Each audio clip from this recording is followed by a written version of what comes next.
The man who answered my home phone had never set foot in my house. "Who is this?" he asked, his voice low, nervous, confused. I froze. "This is my house," I said.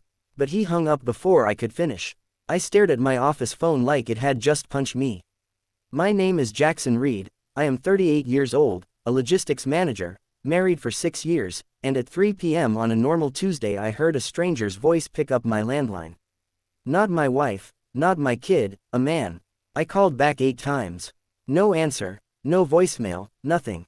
I grabbed my keys without thinking, did not tell my team, did not clock out. I just walked out of the building and drove like I was chasing a ghost. 15 minutes later I pulled into my driveway. The sun was still high. The trash can was still out. Nothing looked wrong, but I knew something was wrong. Our front door was locked. The alarm was armed. Everything looked normal, almost too normal. I stepped inside and that is when I heard it. Footsteps upstairs, heavy footsteps, not hers. I crept up the stairs with my heart hammering like a war drum. The bedroom door was half open. Inside the window was propped open, the curtains fluttering, and the closet on her side stood wide open. The house was empty. I called her cell and it went straight to voicemail. I whispered her name. No answer. Then I looked down and saw something on the floor, a single sock, a man's sock, gray, not mine. That was when I knew this was not just a phone call. It was the beginning of something that had been happening for a long time. The sock was balled up near the dresser, gray, faded, too large to be mine. I stood completely still listening. There were no voices, no movement, only the sound of my own pulse in my ears. In that moment I was not angry and I was not panicking. I was watching. The house was spotless like always, but suddenly I noticed everything she did not clean. There was one extra toothbrush in the bathroom. There were 2 coffee mugs in the sink. There was a charger I did not recognize plugged in beside the bed. It was for an iPhone, but she used Android. I opened the closet again. Her side was organized and color-coded except one shelf on the top right was empty. I had not noticed it missing before, but now I could not unsee it. I walked back downstairs with my phone still in my hand and checked the caller ID history. At 3:02 p.m. the call was answered. At 3:03 p.m. it was disconnected. I knew the alarm code and I knew the door had not been forced. Whoever that man was, she let him in. The way he answered, nervous and caught off guard, told me one thing. He was not supposed to be there when I called. I opened the guest room closet. Inside there was a folded blanket, 2 pillows, and a duffel bag. Under the bed there was a second pair of men's shoes, worn down and familiar. My heart dropped because I recognized the brand. Not from her, from someone I knew, someone who had never been to my house but had apparently been there more than once. The shoes were size 12, brown leather, scuffed at the toe. I had seen them before at my brother Mason's apartment.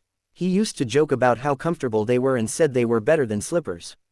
Now they were under my guest bed. I stood there staring at proof I had not even been looking for. Not in my wife's phone, not in our bedroom, but hidden in plain sight. I pulled the duffel bag out.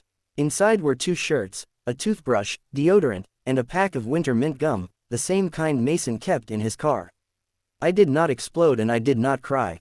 I zipped it shut and walked it out to the driveway like I was taking out the trash. I put it in the trunk of my car. I drove not to her office and not to his apartment but to our parents' house where we had grown up, where Mason and I used to race to the front porch for Sunday pancakes. He was not there but my father was.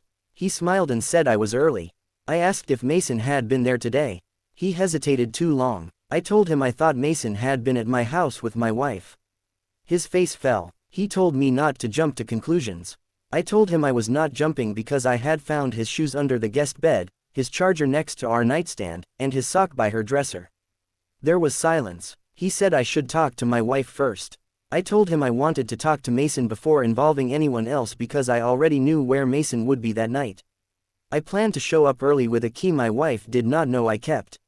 He still used the same place downtown, a loft above a wine bar where he claimed he lived part-time for work. That night his car was parked out front. The lights were on and the curtains were drawn.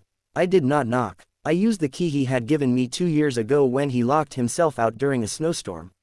The same key he probably assumed I had forgotten. I stepped inside quietly. The air smelled like her perfume. The first thing I saw was her scarf on the back of his kitchen chair. I did not feel rage. I felt clarity, That sharp edge between pain and decision when you realize you are not losing someone because you already lost them. I heard them before I saw them, laughter, two voices, one deep voice I used to wake up to. I moved down the hallway calmly and quietly. The bedroom door was open slightly. I did not step inside because I did not need to. She was sitting on his bed with her legs curled under her laughing at something he had just said. He was shirtless near the window like it was routine. I saw the look on her face. It was not fear and it was not guilt. It was comfort. She belonged there, not with me. I stepped back without making a sound, walked out the door, and locked it behind me. In the car I texted one word to my lawyer. Proceed. The plan had already been set in motion because for weeks I had been documenting everything carefully, quietly gathering evidence, saving timestamps, screenshots, and security logs. The next morning they both received copies in sealed envelopes with printed photographs on top. The envelope hit her desk at 8:02 a.m. Inside was a stack of neatly printed photos with timestamps and angles, proof of him at our door, her in his apartment, and her hand on his chest wearing the ring I gave her.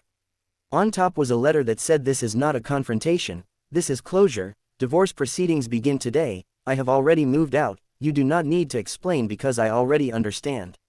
Mason received his copy at his office in front of his team with the same letter and one extra line telling him to explain whatever version helps him sleep, but the truth had already spoken. He called 12 times and she called 23 times. I answered none of them. By noon I had moved into a temporary apartment across town. I opened a new bank account, initiated an asset freeze, and began separating everything legally and methodically. Mason's company had a strict morals clause in their contract and I submitted documented evidence as a concerned citizen. Within a week he was placed on unpaid leave pending review. His image was removed from company pages and his contract was frozen. She left a voicemail accusing me of destroying him. I listened and understood that they had destroyed themselves. I visited my mother with printed photos and timestamps and placed them on her kitchen table without raising my voice. I told her I was not blowing up the family but refusing to pretend anymore. She saw the evidence and the grief in my eyes. I told her I did not hate them but I was done bleeding for people who called it love. In the months that followed I rebuilt quietly. I sold the house, finalized the divorce, closed joint accounts, canceled shared plans, and rebuilt my routine from scratch. I started hiking again, picked up my guitar, ate dinner alone, and rediscovered who I was without betrayal.